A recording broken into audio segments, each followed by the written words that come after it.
आपने deficit demand सुन लिया था ना बच्चे? सबीरा, आपने डेफिसिट डिमांड सुन लिया था बच्चे? Yes ma'am. ठीक है। So difference between excess and deficit demand is your homework. ठीक है, इसमें से रीड कर लेना। Next, policy measures to control excess and deficit demand. तो देखो, सीधी सी बात है, दो तरीके हैं चीजों को कंट्रोल करने के इकोनॉमी में। नंबर वन है, या तो गवर्नमेंट खुद इंटरफेयर करे, जिसको हम फिस्कल मेजर्स कहते हैं, जो हमने बजट में पढ़े। ठीक है, गवर्नमेंट बजट में फिस्कल मेजर्स। ठीक है, दूसरा तरीका है मॉनेटरी मेजर्स, जो कि हमने बैंकिंग में पढ़े थे। क्वांटिटेटिव क्वालिटेटिव मेजर्स याद है? Bank rate, margin suasion, moral suasion, sorry, margin requirement exercise है। यस।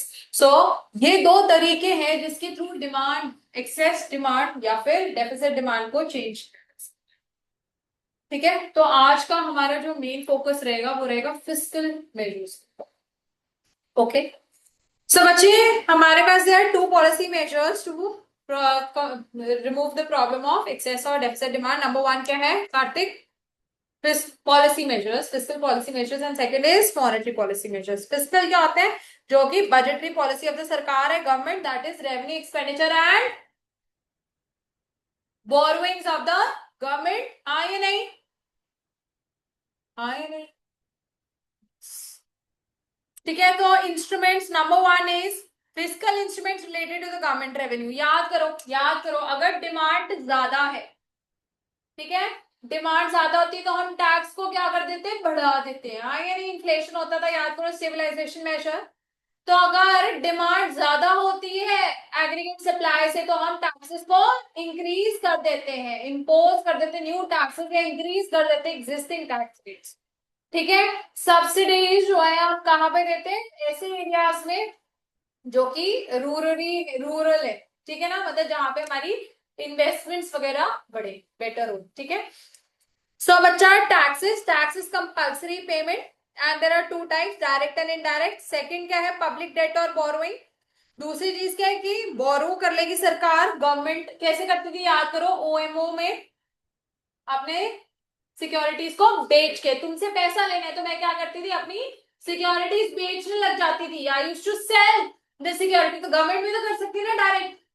मैंने आपसे पैसा खींचना है, मैं क्या करूंगी? अपनी सिक्योरिटीज आप लोगों को बेचने लग जाऊंगी, ताकि आपका पैसा मेरे पास आ जाए।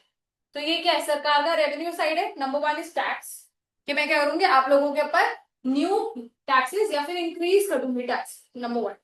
नंबर टू क्या है? कि मैं आप लोगों से बोरोइंग ले सकती हूँ। कैसे? अपना सामान बेच, सिक्योरिटीज, टी बिल्स, बॉन्ड्स वगैरह बेच के।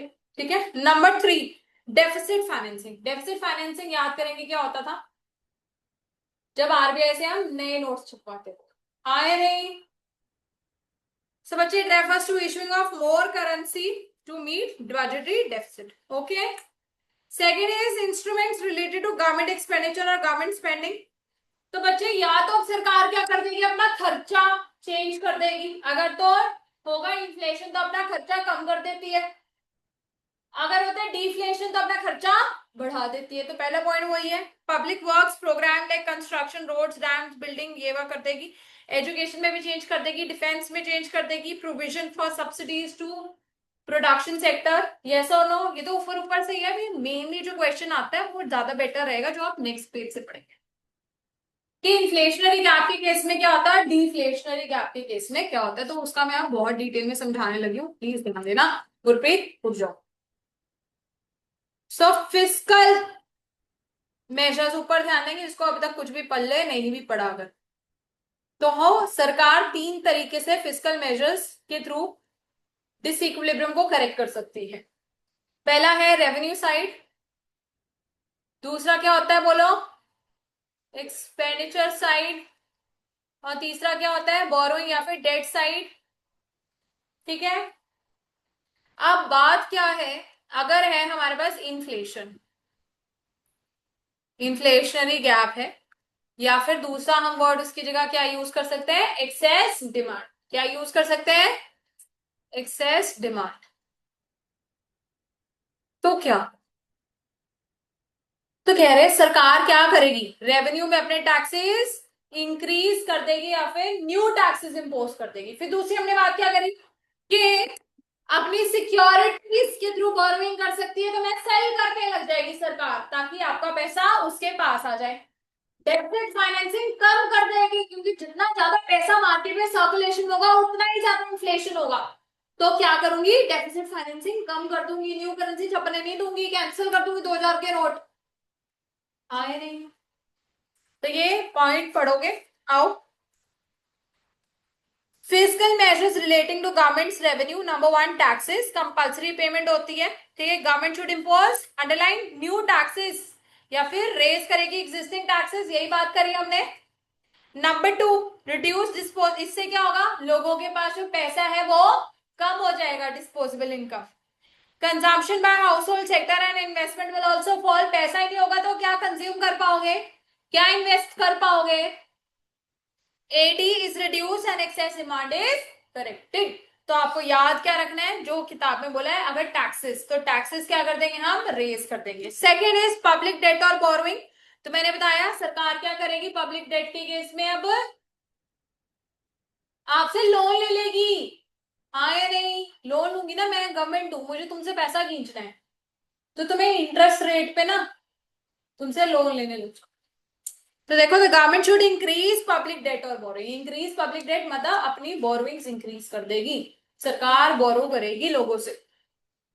इट विल रिड्यूस, जिस वक्त तो तुम्हारे पास जो पैसा था, तुम अगर मेरे को दे रहे हो तो कि तुम्हारी इनकम क्या हो जाएगी, क्या हो जाएगी, कम। क्या हो जाएगी, कम। इनकम कम से कम हो जाएगी तो लर्न सिंपल ये करना है, कंजम्पशन फॉल हो जाएगी, इन्वेस्टमेंट फॉल हो जाएगी। अगर दोनों चीजें फॉल हो जाएगी तो एडी भी फॉल हो जाएगा। दोबारा से शुरू करो। नंबर 1 इज टैक्स, टैक्सेस में क्या करेगी, न्यू टैक्सेस इंपोज करेगी, एग्जिस्टिंग टैक्सेस को रेज कर देगी। उससे क्या होगा, disposable income will fall, consumption will fall, investment will fall and excess demand correct हो जाएगी। सेकेंड पॉइंट हमारे पास क्या आ गया, पब्लिक डेट, सरकार न्यू पब्लिक डेट बोरोइंग्स को इंक्रीज कर देगी, उससे क्या होगा, disposable income fall, disposable income fall होगी तो consumption and investment will also fall, excess demand will be corrected. Clear, 2 points. Number 3 deficit financing, मैंने आपको बताया सरकार क्या डेफिसिट फाइनेंसिंग नहीं करेगी, कम कर देगी नोट्स की सर्कुलेशन, ठीक है। तो to control excess demand government should reduce underline deficit financing, इससे क्या होगा, मनी सप्लाई इकोनॉमी में कम हो जाएगी, मनी सप्लाई कम होगी तो डिस्पोजेबल इनकम खत्म हो जाएगी, कंजम्पशन एंड इन्वेस्टमेंट कम हो जाएगा एंड एक्सेस डिमांड अपने आप करेक्ट। क्लियर है ये 3 बातें। डिस्पोजेबल इनकम मतलब जो पैसा आप अपने खर्च के लिए यूज करें, ठीक है, द आफ्टर टैक्स। क्लियर, चलो आगे। Fiscal measures relating to government expenditure, तो अभी हमने बात करी एक्सपेंडिचर कैसे होगा, या तो सरकार रेवेन्यू एक्सपेंडिचर करेगी या कैपिटल एक्सपेंडिचर करेगी। रेवेन्यू एक्सपेंडिचर होता था एजुकेशन, हेल्थ, इन सब चीजों पे, और जो हमारा होता था capital expenditure, roads, railways, bridges, dams, तो जी भी क्या करना है हमें, कम करना है ना, गवर्नमेंट एक्सपेंडिचर भी क्या करना है, कम करना है। तो देखो, to control inflation government will reduce, underline कर लो, रिड्यूस, दिख रहा है अंडरलाइन हो रहा है कुछ, रिड्यूस इट्स एक्सपेंडिचर और नॉट, लेकिन क्या डेवलपमेंटल खर्चे भी कम करेगी, नॉन डेवलपमेंटल पे कम खत्म करेगी, non developmental and non productive की तरफ खत्म करेगी। इससे क्या होगा, अगेन मनी सप्लाई कम हो जाएगी और एडीएस अपने आप दोबारा से इक्वल हो जाएगा, ठीक है जी। Number next, physical measures to control या करेक्ट डिफ्लेशनरी गैप या फिर डेफिसिट डिमांड, बिल्कुल उल्टा हो जाओ। रेवेन्यू साइड में टैक्सेस को क्या कर देगी सरकार, कम या फिर निकाल देगी, खत्म कर देगी, उससे डिस्पोजेबल इनकम लोगों की बढ़ जाएगी, डिस्पोजेबल इनकम बढ़ेगी तो consumption and investment will also rise, if they rise what happens, again AD will be more.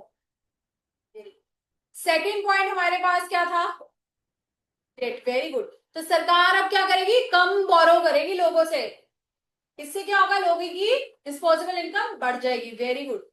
Disposable income बढ़ेगी तो कंजम्पशन एंड इन्वेस्टमेंट और भी क्या हो जाएगी, rise, excess deficit demand correct हो जाएगी। क्लियर। नंबर 3 हमारे पास क्या आएगा, वेरी गुड, डेफिसिट फाइनेंसिंग। तो न्यू करेंसी छपेगी, इंक्रीज करेंगे हम डेफिसिट फाइनेंसिंग, उससे क्या होगा, money supply will increase. If money supply increases, disposable income rises, consumption in investment also rises, then what happens, हमारा डेफिसिट डिमांड करेक्ट हो जाएगा। Next point is expenditure side. सरकार क्या करेगी, खर्चे बढ़ा देगी अपने। तो देखो,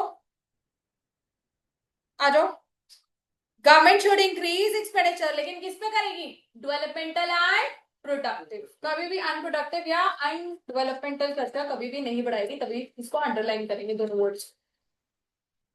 फिर से मनी सप्लाई बढ़ जाएगी, एडी बढ़ जाएगा और दोबारा से इक्विलिब्रियम इकोनॉमी में आ जाएगा। क्लियर है?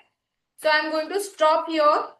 जल्दी से आप देखो ये वाले पॉइंट्स, और फिर लास्ट अब जो ये थोड़ा सा रह गया, ये हम नेक्स्ट क्लास में वेडनेसडे को कंप्लीट कर लेंगे, क्योंकि 3 सेक्टर तो आपके सिलेबस में नहीं है। पेज 317 एंड 318 आपके सिलेबस में नहीं है, पर फिर भी मैंने दिए हैं वैसे। 3 sector is not in your syllabus. So फटाफट से रीड कर लेंगे यहाँ तक, मॉनेटरी सॉरी फिजिकल इंस्ट्रूमेंट्स तक, एंड देन हम मॉनेटरी